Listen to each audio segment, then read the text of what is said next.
14 yaşında mən nişanlanmışam. Təbii ki, sevgi deyildi. Sadəcə məni oğlan hardasa görmüşdü, evləndirmə. O məndən 10 yaş böyükdür.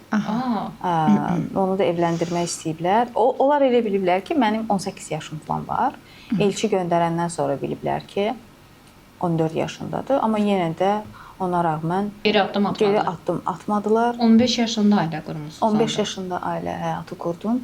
17 yaşında oğlum dünyaya gəldi.